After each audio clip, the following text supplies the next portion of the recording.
What's going on, y'all? It's Jason PV with PV Heating, Cooling, and Plumbing. We're here in Decatur, Georgia. We got a call from one of our customers that they have no heat. So come with me. Let's check it out, see what's going on.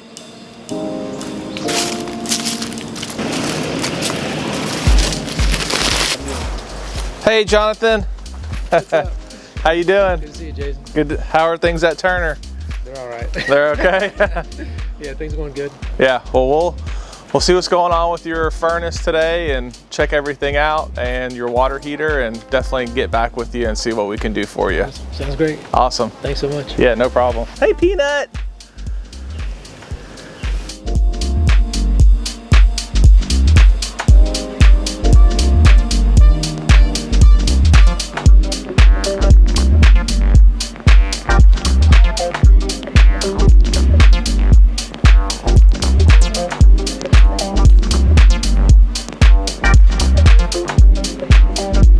So y'all, we got off the phone with our technician, and we got a 25-year-old furnace air conditioner, very old water heater. There's a bad circuit board, so that is a higher cost in terms of repair, and due to the system being over 20 years old, the customer decided to consider replacement. There's some other things too that we were concerned about. If you come and look here and see some of this corrosion on the flue pipe. So if you guys remember, this is a gas furnace, and the byproduct of heating the home is harmful gases that are vented in this flue pipe. So it's important when you're looking at a unit to always follow the flue pipe to see where it exits. So if you see here, we have the pipe here, and if you come in here, you can see a lot of corrosion here on the flue pipe, and this flue pipe is actually going into a chimney. So a lot of times here in Decatur and older Atlanta homes, you'll see appliances go into chimneys. Now there's a couple things to consider when you have an appliance venting into a chimney. These homes are typically from the 40s or the 50s, so the original appliances were extremely inefficient. So when they were venting into a chimney, they typically didn't have any issues because they were wasting so much heat, and that's how the gases vent, is by being hot. Now newer furnaces, even though this one's over 20 years old, could hang out in that chimney a little bit more, and the gases can start to eat away at that liner, and it can actually block this flue pipe. So ideally, if you're replacing your system, you want one of two things. If you can put in a high efficiency furnace and bypass the chimney, that's our preferred method. However, in this home, you can see in the home, we're actually underground, so we're able to vent outside of the home. So part of this work scope is going to be putting in a chimney liner. The chimney liner will allow us to have an actual metal liner in the chimney, so we don't have to worry about any type of corrosion, any type of the old aspects of those clay liners getting into our actual flue pipe, so the customer will ensure that they'll be safe when they're heating their home. So guys, another thing to look at if you have a gas water heater is you can see these plastic grommets right here are a little bit melted. Sometimes that can be a sign of too much spillage on this water heater. So always look at that as a sign, and that can mean that your water heater isn't venting as properly as it should. So we'll ensure that when we put in a chimney liner, the new water heater, which we're going to go ahead and include in at a discounted rate since we're already here doing the furnace, that this is going to be venting properly, and both this water heater and the furnace will tie into the chimney liner instead of just spewing into the chimney by itself. So guys, here's a couple more things to consider with the water heater. A lot of times in Atlanta and Decatur, you'll see this old gas line. So when you're replacing these appliances, you always want to update this with a combination of hard pipe and maybe a flex connector. And I see, unfortunately, a lot of companies that are trying to do the job as inexpensively as possible could cut corners. And if you see here, we actually have a kink in that line, and then we have an old shutoff valve. Now these shutoff valves are really tend to leaking tend to leak. So it's very important, like when you're upgrading the furnace, the water heater, you always want to replace your shutoff valves. It doesn't add a lot of cost to the job, just to make sure that we don't have any leaks. And here's some other things, like with this system, you can see that we only have a 1-inch filter. Ideally, we would like a 5-inch filter, and we really would want to see a system of this size on an actual box or a plenum. That's going to allow us to get that static pressure down. We talked a lot about static pressure. Remember, that's like the blood pressure of the heating and air system. So we want to actually have this in the safety pan, have some safety switches, update this pump, update this shutoff valve. You can see here the old refrigerant line has been compromised with the Armaflex that keeps that insulated. So get all of this properly insulated with a full connection of double wall pipe. You can see this is the single wall pipe here on the furnace that has a lot of corrosion here.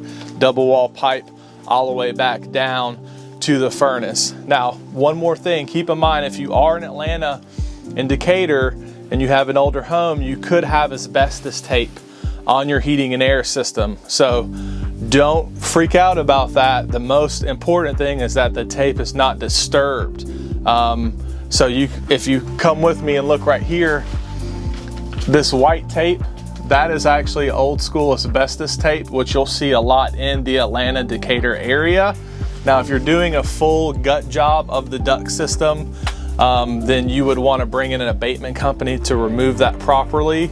If it's just a little piece, you want to make sure whoever you're using is properly trained to abate that asbestos properly.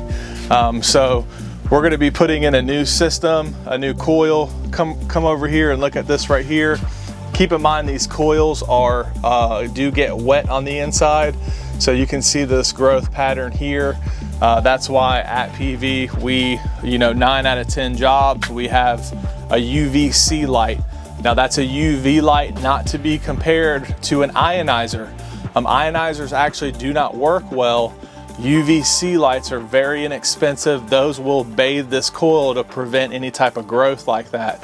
So we'll do a whole second series on what type of UV lights to consider. So we're gonna go ahead, get started. One more thing too to show. We have one of these really old humidifiers. These are not effective. You can see the old school humidifier controller here. So we'll get all that pulled out. We'll get this properly sealed with a proper new transition when we get this new system up and running. So guys, we got our old carrier unit. Something to consider if you're replacing your furnace and your air conditioner is the same age. It's actually more cost effective to do both of them at the same time. Also, things to consider is you want to look at the electrical that's ran to this unit. You want to check the refrigerant lines to make sure that those are sized properly for the new system. It can change from old to new. If you come in here, we always replace the actual disconnect box when we're replacing an old unit. And then a lot of times you can see this old refrigerant line, the Armaflex gets a little bit of rip and torn, so we will want new, all new Armaflex on that line set. So just a couple things to consider when you're replacing your heating and air system.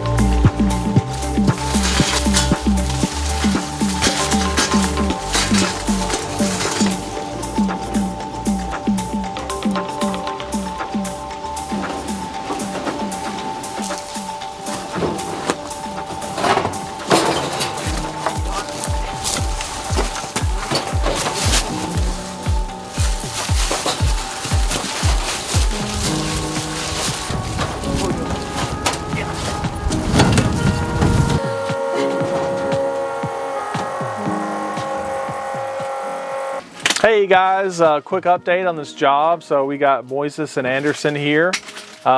We were going to install the chimney liner that we talked about, However, one fun part of working on 60-year-old homes is you find new things. So this particular chimney did go vertical, but then it actually pivoted and went down. So that made it unable to install the actual chimney liner without really getting into the house more.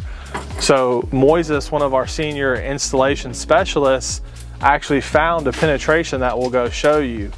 So if you come over here, excuse me, Anderson, let me look here. So that allowed us to actually go with, excuse me about that. That allowed us to go with a high efficiency furnace. So the previous style furnace is an 80% efficient furnace, meaning 80% is going to heating and 20% is being vented. This furnace is a 96% efficient. So there's a couple cool things about that. 96% of the money you're spending is going to heating and only 4% is actually being vented. And that doesn't produce as much heat. It actually allows us to vent outside. So that'll save the homeowner money. Now, another cool thing is that this furnace, now you can't see now because the doors are off, but this is a sealed combustion furnace. So these furnaces are generally safer. Not that an 80% furnace is not safe, just that fire process or that combustion process actually is happening in the space. So this will have a sealed chamber. So that entire heating process with what we call the heat exchanger, which heats the air, will happen in a sealed space. Now you can see this crawl space is currently partially sealed. It's not a true encapsulation, but the cool thing about sealed combustion furnaces also is if the client wants to completely seal off this crawl space, we do have two pipes here. We have one that's venting the harmful gases outside, and we have another pipe bringing the fresh combustion air inside.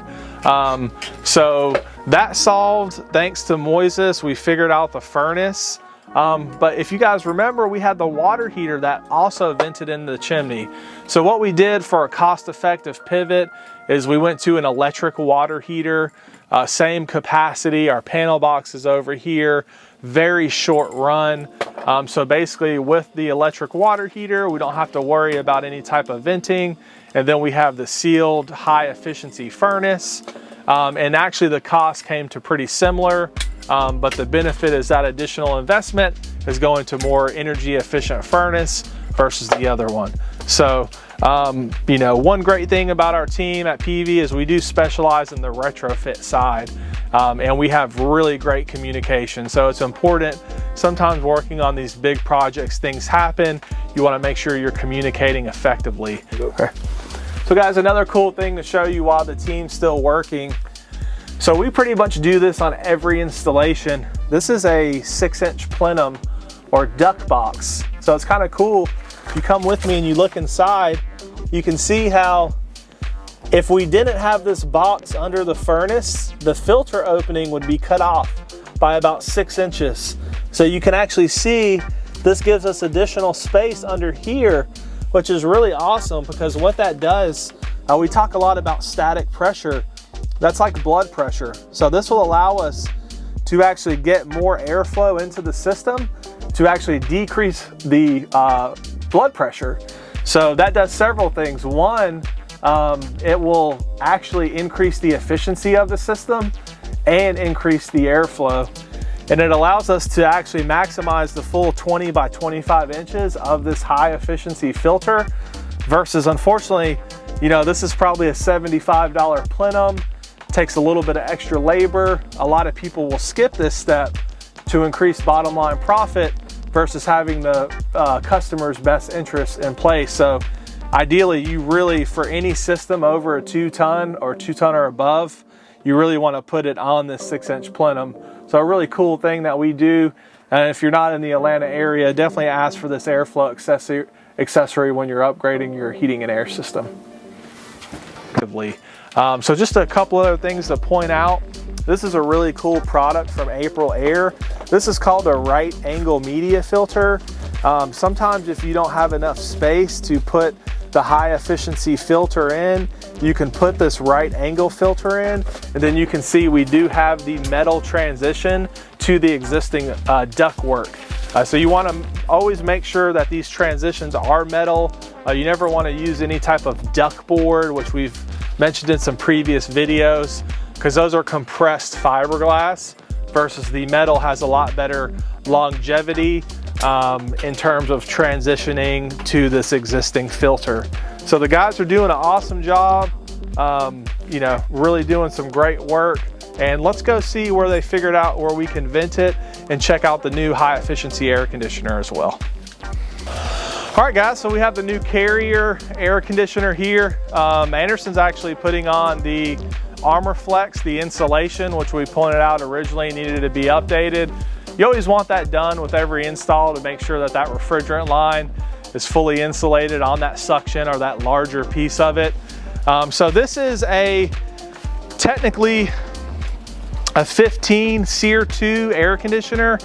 We have another video on it, but keep in mind SEER is like miles per gallon. Okay, so it's the efficiency of the system.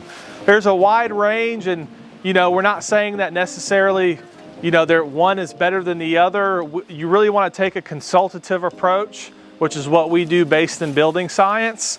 And you really want to guide the client based on their budget and their goals.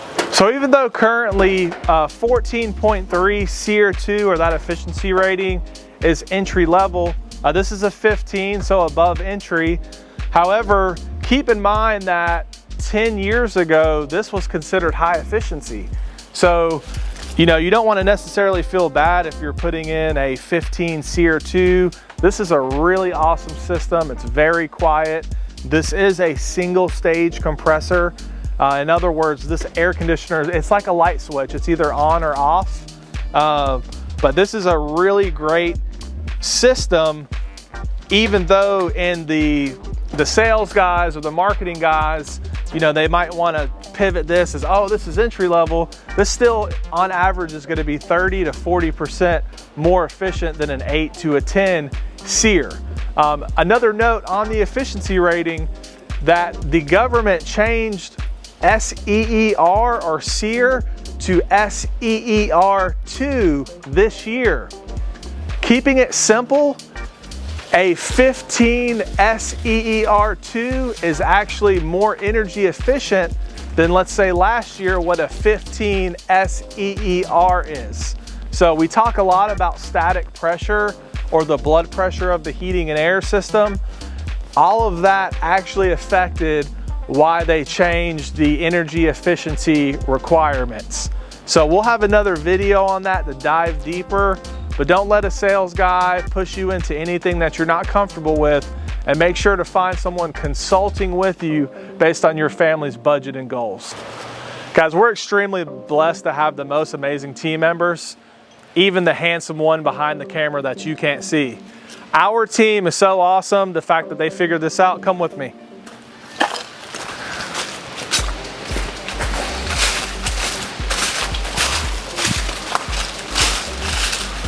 So we had a 17-year vet on this job that scoped everything out. However, Moises found that we could vent this furnace and that there was this small section that wasn't underground. So this is the furnace that we just showed you. This is where it will vent out, that allowed us to go to a high efficiency furnace. And again, you can only do this with high efficiency furnaces that vent with PVC. If you have an older 80% gas furnace that vents with metal, you can't vent those and penetrate to the side of the house. Only high efficiency heating and air furnaces.